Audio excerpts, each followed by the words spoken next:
I make a lot of projects with Kumiko, which means I have a few spare panels laying around, and I want to see if I can make something with one of these.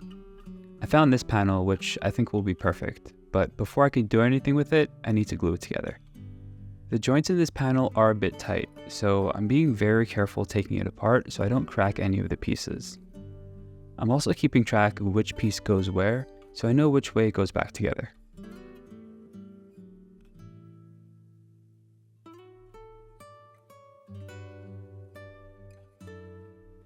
I'm applying the glue with a small brush in all the joints. I bought this bulk pack of makeup brushes a while ago, and they are perfect for this type of work. The way that this grid goes together is with a 3-way lap joint, and the first two pieces go together pretty smoothly, but the last one can be a bit tight, and the glue doesn't help because it soaks into the wood and swells the joint. But luckily, with a bit of persuasion, it all went pretty smoothly. If you're interested in learning how to make different types of Kumiko grids, I have a couple videos that I'll post in the description that walk you through the process. I also have some tools available that help you make them quicker and more accurately.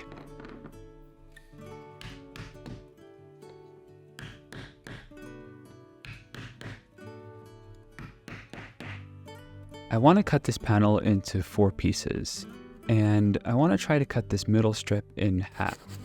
My thought is that at least there will be some wood holding the rest of the grid together, but it didn't work out too well. So I ended up removing this piece altogether, and in the end, it didn't really make that much of a difference.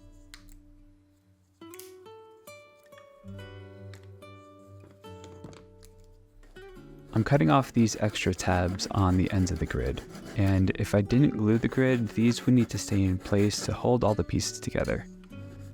I then cut these in half, and at this point, I'm feeling a bit discouraged because I don't really like how small these are or how they look, but I'm going to continue to press forward. Since the Kumiko panel was something I just had laying around and essentially scrap wood, I figured let's continue the trend and make this a scrap wood project. I found a poplar board that I didn't even know I had, and I'm going to use this for the rest of these pieces in the build. I normally wouldn't use poplar because I don't like how green and yellow it looks, but this board was pretty bland in color, so I figured let's go with it. This is probably a good time to mention what I'm making. I always thought that Kumiko lends itself well to lighting fixtures, so I'm pulling some inspiration from traditional Japanese cast iron lanterns and simplifying that design to make a square wooden lantern. What I've been working on so far are the frames that will house the Kumiko. I'm spreading some wood glue into these miter joints and using blue tape and rubber bands to hold them together until the glue dries. Miter joints aren't very strong on their own, and I don't want anyone in the future to pick up this lantern only for it to fall apart. So I'm reinforcing the joints with nails. I thought about using dowels for this, only to keep the project all wood, but I don't have any on hand that are small enough that will work. I don't have any nails that are small enough either, but I thought I can use these 18 gauge brad nails and they'll work perfectly here. I'm using a bit of CA glue just because the hole I drilled is a little too large for these nails. I'm purposely putting the nails into the sides of the frames rather than through the top and bottom pieces. This way they'll get covered up later and you won't even see them in the final lantern. Altogether, I think this worked great.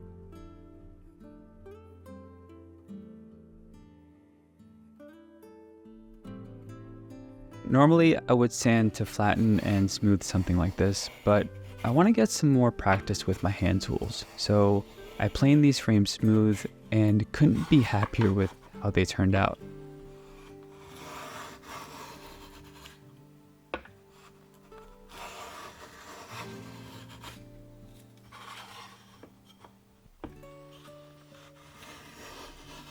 These pieces are so smooth that they actually reflect the light without having to put any finish on them.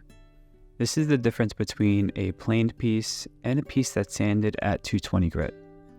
You can see a bit of a difference, and it would only be more drastic if I took some time to sharpen this plane. But I'm really happy with how these are turning out. To hold the Kumiko in place and give it a more finished look, I cut these thin strips that are going to act as trim and will sit on the inside of the frame to cover the area where the Kumiko and frame meet. I intentionally cut these pieces a little long to fit pretty tight, but they were so tight that they were actually bowing a little bit. So I ran a piece of glue on the inside corners and used some tape to keep any potential gaps closed until the glue dries. The Kumiko panels can now get glued in, and I first mark where the Kumiko meets the frame so I know where to put the glue. This thick C8 glue comes in handy here because there's some small gaps and this helps to fill them.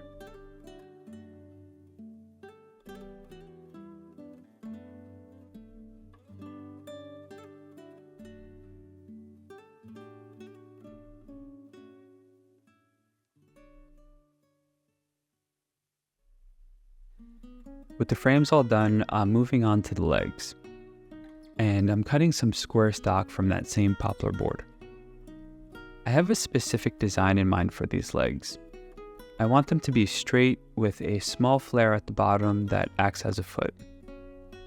This means I have to cut them slightly larger and trim off a lot of excess. I'm using the table saw as much as I can for the straight part and the bandsaw for the rest.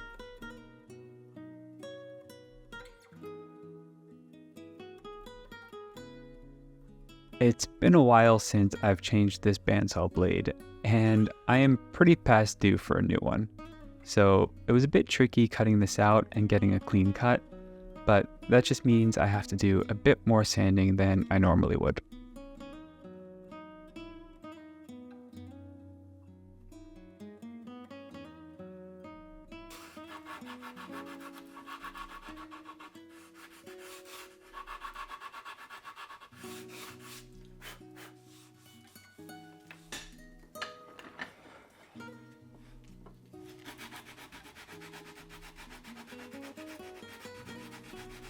After all the sanding, I'm using a plane to add a small chamfer to the top part of the leg. Once that's done, it's time to burn them. Since I'm pulling inspiration from the traditional Japanese cast iron lanterns, I figured let me put some of that dark coloring into this one. And this was a great choice. It not only adds a lot of contrast to break up the monotony of using just poplar, but it also keeps that natural warm wooden feel that I wouldn't get if I were to paint these legs instead. And I feel like staining would lose that as well. After they had a chance to cool down a bit, I wiped off the excess char with a rag, and I can glue them to two of the Kumiko panels. I'm using just enough glue here to hold them together, but not so much that I have excess squeeze out to clean up later on. On the other two panels, I took some time to carefully mark out where I need to cut mortises on the top and bottom parts of the frame. These are going to be pretty delicate as there's not a lot of material here, so I need to be really careful cutting these out. Using the drill press makes removing the bulk of the material pretty quick and easy, but the rest needs to be cut by hand. These mortises are an 1/8 inch wide, and that's the exact size of my smallest chisel, which makes it a bit of a struggle, but I eventually got them all cut cleanly.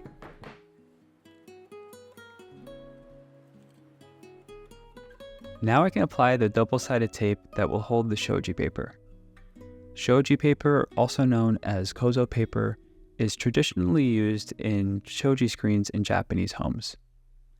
You might have heard of this before, commonly referred to as rice paper, but this is actually incorrect because it's made from the mulberry plant. I've had this particular roll of paper for a while now, and it's been used on many other projects. I was actually a little bit concerned because this was the end of the roll and it had some folds and wrinkles in it that I didn't realize beforehand.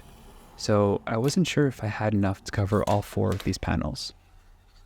Thankfully I did, but it was a pretty close call.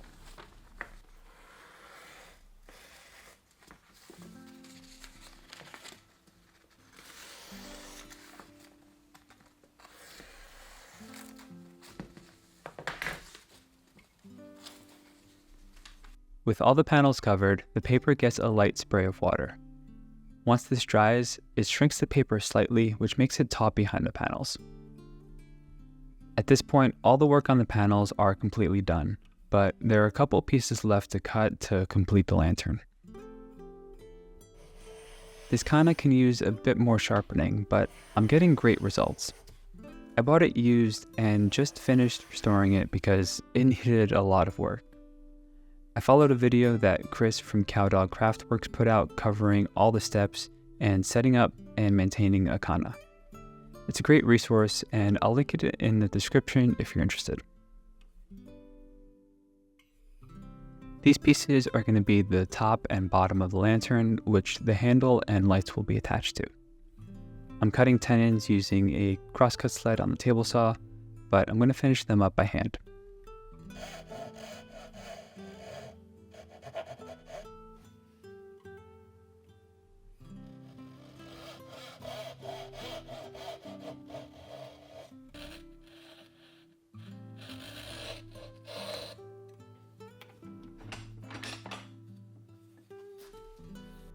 Let's start with the bottom piece.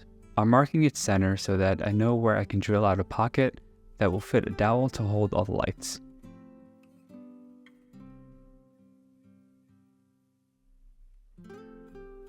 I found this dowel that I had, which I think is a cutoff from a closet rod, but it was the perfect length. All I needed to do was add a slight chamfer on the ends. To allow the dowel to fully seat into the pocket, I drilled a small hole going all the way through the bottom piece. This will allow air to escape and not get trapped between this piece and the dowel.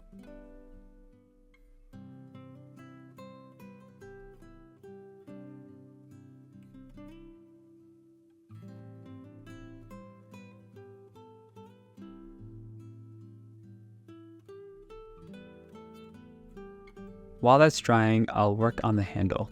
And I took some time off camera to draw a nice shape with some subtle curves and some intricacies, so I'll cut that out on the bandsaw and fine tune it with some sandpaper.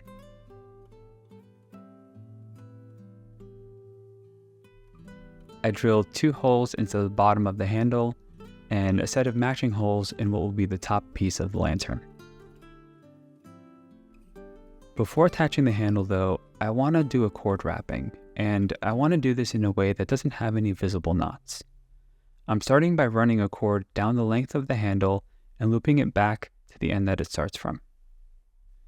The starting tail and the loop are important parts, so if you're trying this, make sure that those 2 ends aren't covered by the wrapping itself. This next part is pretty simple. You want to make sure that the wrap is tight and doesn't have any gaps. I've actually done this once before on an epoxy tambour whiskey cabinet, and I love how it turned out. I have a video on that project if you want to check it out. Once the section is fully wrapped, the working end gets passed through the loop, and the starting tail gets pulled, which draws the end and loop under the wrap. The 2 ends can then be cut off.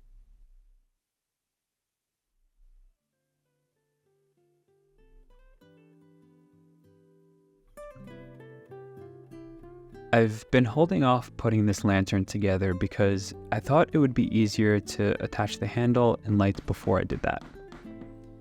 The handle gets glued on with some small dowels, and I use a small scrap board to prevent damaging the handle, which in the end didn't really matter, but we'll get to that in a bit.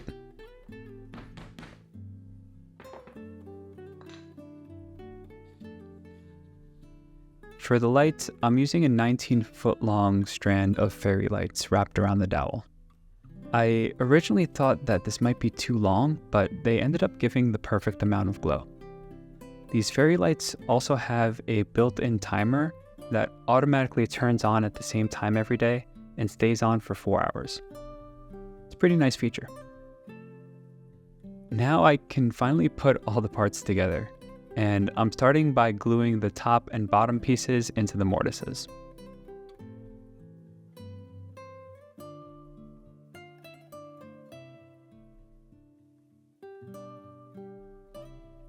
I used some Velcro to attach the battery pack of the lights underneath the top piece.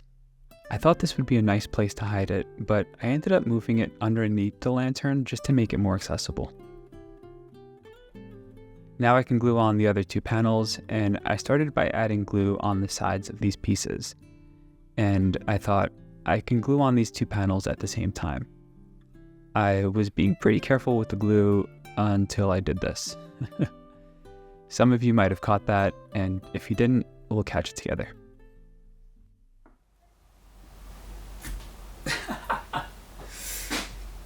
Oops. I was wondering why it was a little bit more difficult to pick up. This is a little silly mistake, but I just added a bit more glue and moved on to attaching the other side.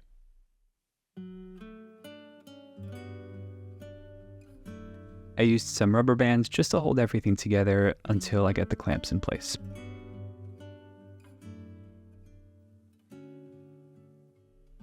After this dried, I taped off the frame so that I can add some oil to the legs to really deepen that color.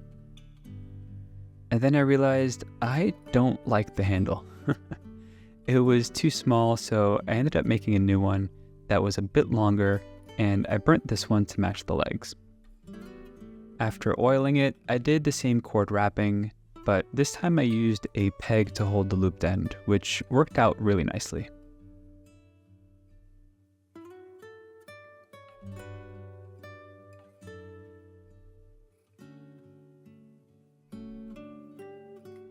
I used a flesh trim saw to cut off the old handle and re-drilled the holes to attach the new one in the same way. It's always difficult making this type of design choice, where the project is already done, but you know it's going to look better if you just change this one thing. But also by doing that, there's the possibility of messing up the entire project. I was concerned that I might break this top piece while hammering in these dowels, because those tenons are really small and the walls on the mortises are really thin. But at the end of the day, I'm really glad that I took that risk.